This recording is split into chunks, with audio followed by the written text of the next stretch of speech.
En el año 89 nació la tribu. Vamos a hablar con uno de los socios fundadores de esa cooperativa, que es el rey de la comarca, Damián Valls. ¿Qué haces, Damián? Habla Chelo acá y Alberto. ¿Cómo andás? ¿Qué tal? ¿Cómo le va, muchachos? ¿Todo bien? Gracias Hola, por ¿qué tal? atendernos, señor Valls. No, sí, hasta ahora es tremendo. Bueno, sabemos que usted es una persona Después muy... del triunfo de la selección argentina tan notable, ¿no? Está contento, ¿no? No. Mirá, de los míos. Yo soy hincha de la selección, más cuando juega mal y gana, porque me hace acordar la etapa bilardista donde ganamos muchas cosas. Sí. Así que... Bueno, Damián sí, Valls por no ganaron. es un hombre de la radio de hace muchos años, es docente universitario, es una persona que siempre está ligada al estudio, al debate, un gran provocador. No, digo, si está mal algo de lo que digo, por favor, No. Y uno de los que en aquella época, en el 89, se mandaron con una locura de salir con una radio y de plantear un modo utópico de hacerlo, en aquel caos que era aquel tiempo, también hay que decirlo. ¿Cómo arrancaron con la tribu? ¿Cuántos eran? ¿Quiénes eran? Era un grupo grande. Primero que en realidad, por aquellas épocas, había muchos grupos de gente que armaba radios truchas. Las radios en truchas, ese momento. Sí. Muchísimos. Por todos lados. Y no había la cantidad de medios que hay hoy, digamos. Es muy difícil pensarlo desde hoy, lo que era en ese momento. Había 8, 9 FM y 13, 14 AM, no más que eso, Claro. Y si no la onda corta, que también funcionaba en aquel momento. Es el futuro de la onda corta. Sí, pero yo escuchaba bastante onda corta en ese momento. Hoy por hoy obviamente no, ya fue, pero en ese momento sí. Y en ese marco había muchos grupos de jóvenes que se metían a hacer una radio, muchos técnicos, muchos pibes que eran técnicos, que les gustaba soldar, armar equipos y qué sé yo, y pasar los discos que no se escuchaban en otras radios. En ese marco nosotros estudiamos comunicación en la UBA y no teníamos un lugar donde desarrollar las prácticas, y formamos parte de una agrupación política que se llamaba Frente Amplio Estudiantil Santiago Pampillón, que tenía muchos militantes, y manejamos un año en el centro de estudiantes, y dentro de la plataforma estaba armar una radio para los estudiantes de la carrera de comunicación de la UBA, ni siquiera de sociales en ese momento. Y bueno, en el marco de ese año de presidencia del centro de estudiantes, mientras se caía el muro de Berlín, mientras se perdía Nicaragua, mientras se iniciaba la perestroika, mientras ganaba Menem, donde Alfonsín se iba a la casa, y en febrero había sido lo de la tablada, fue un año movido, el 89, por cierto. Sí. Sobre fin de año se empezó con las transmisiones. Con las transmisiones siempre ahí en Lambaré, ¿no? No, empezó funcionando eso en un departamento alquilado, mintiéndole al consorcio, en la calle Gascón al 500, se dijo que iba a ser un lugar donde estudiantes íbamos a estudiar radio. Claro. El consorcio en los 10 minutos se dio cuenta cuando empezaron a llegar los heavy metal a las 2 de la mañana, y empezaron las acciones para expulsarnos del edificio, cosa que finalmente lograron 9, 10 meses después. Tuvieron un tiempo larguito. Sí, tuvimos casi un año.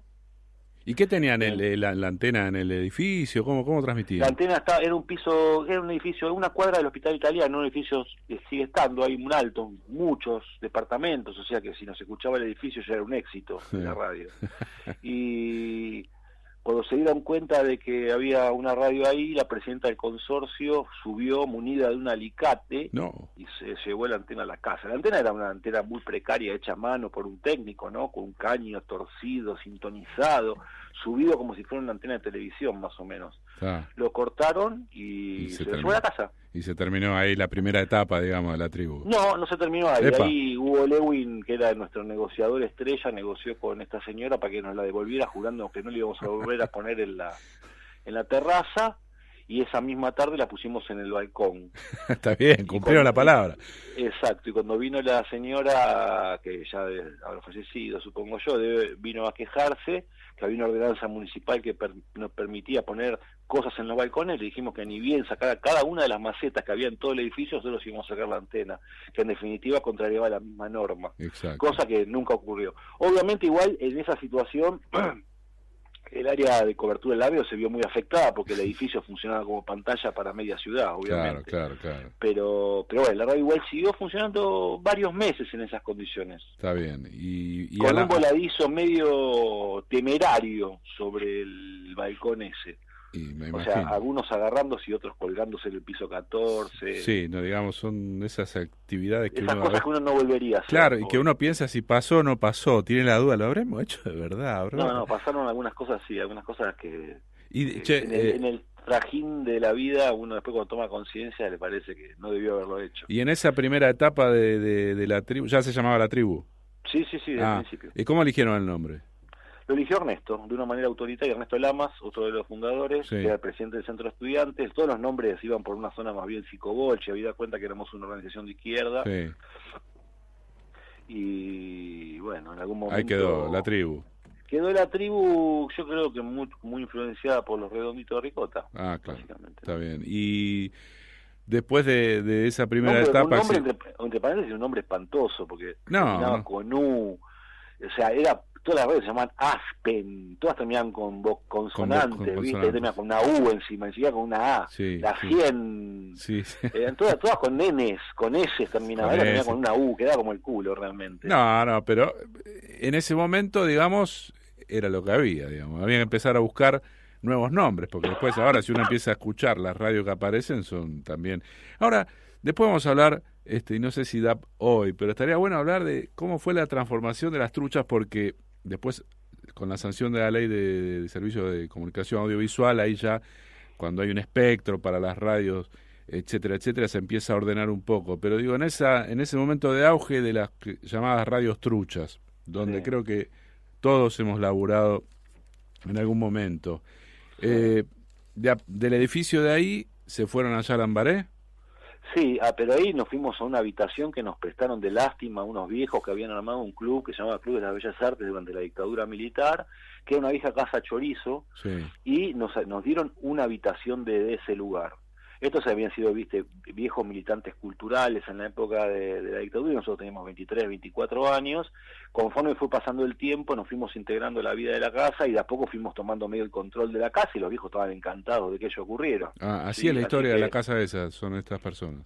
Exacto. Eso, Tito Cadevila, que era el presidente de ese club, donde además en algún momento funcionó un canal de televisión trucho, tenía sus ceramistas, había un montón de otras actividades que nada tenían que ver con la tribu, pero bueno, con el desarrollo del tiempo fuimos subalquilando mayores porciones de la casa y dándole otro tipo de vida, ¿no? Porque estaba bastante apagado. Es como una sociedad de fomento, viste, que están medio apagaditas y viene un grupo de jóvenes y medio que la da vuelta. Y bueno, y eso se logró. Después estuvo el auge de la tribu. ¿Hay un momento donde llega el pico más alto de la radio?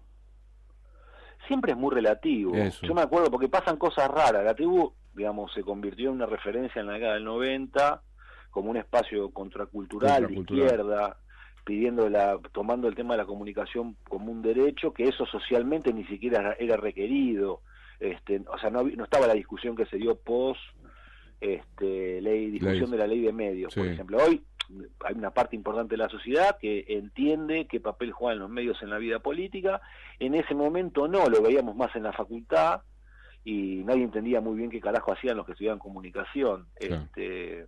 Así todo, también es cierto que hacia el año 92 nosotros empezamos a ver que los medios de comunicación empezaban a enredarse en ciertos espacios de lo que se llama la industria cultural todavía, y nosotros ahí tomamos la decisión de también avanzar con el teatro, con el sello discográfico, con la biblioteca, con el bar, con el área audiovisual, etcétera.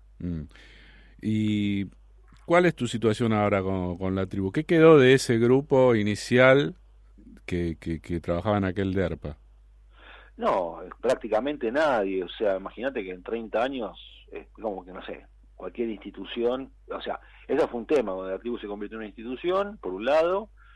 Si sos una estrella fugaz o te institucionalizás, fue una gran discusión en algún momento. Claro. Es una buena discusión, Es una discusión tremenda, porque obviamente cuando te institucionalizás hay cosas que efectivamente perdés.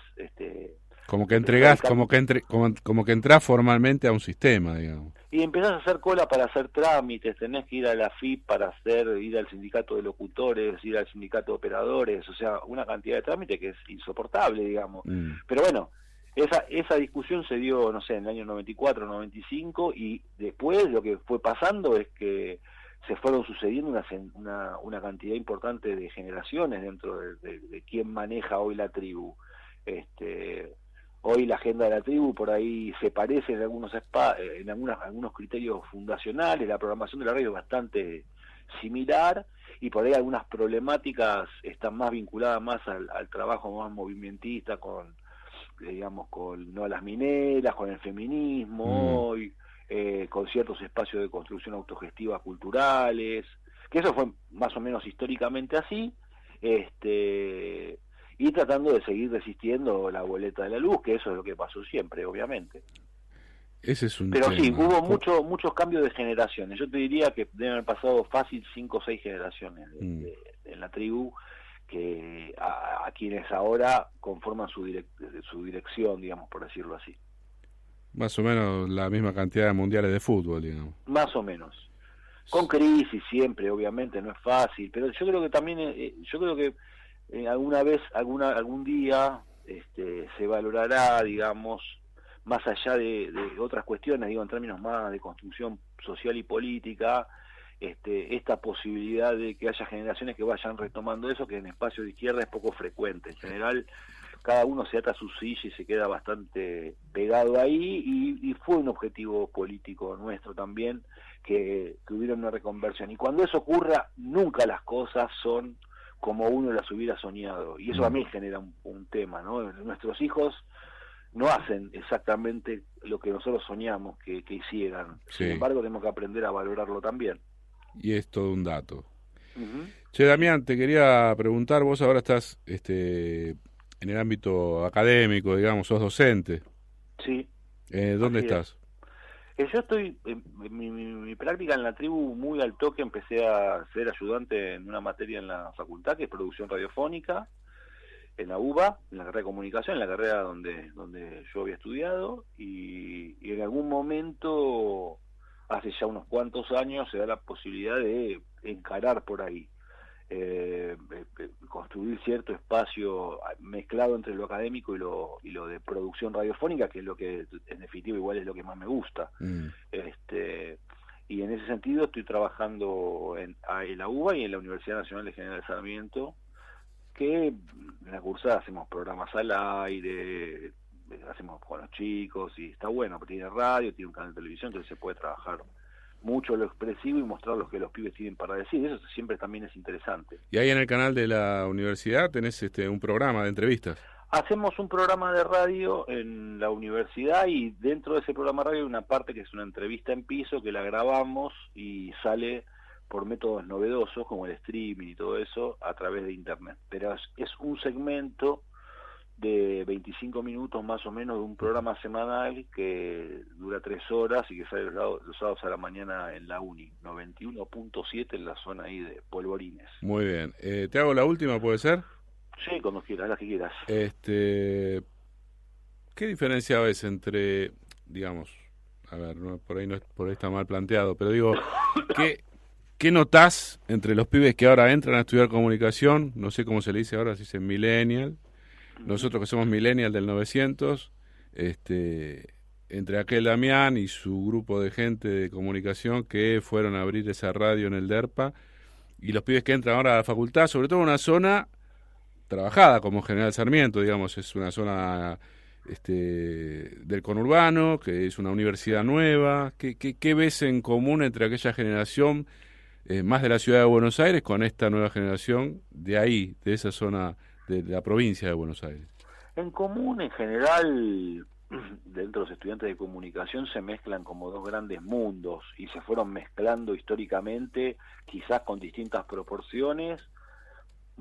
Aquellos que entran con una intencionalidad más de índole expresivo, artística, o de trabajar en medios de comunicación, y aquellos que tienen una vocación, diríamos, evangelizadora en términos de las cosas que hay que decir a través de los medios de comunicación. Conforme fue pasando el tiempo, fue de un lado para el otro. Cuando nosotros empezamos queríamos ser, ponerle como, no sé, como Aliberti, ponerle. Y claro.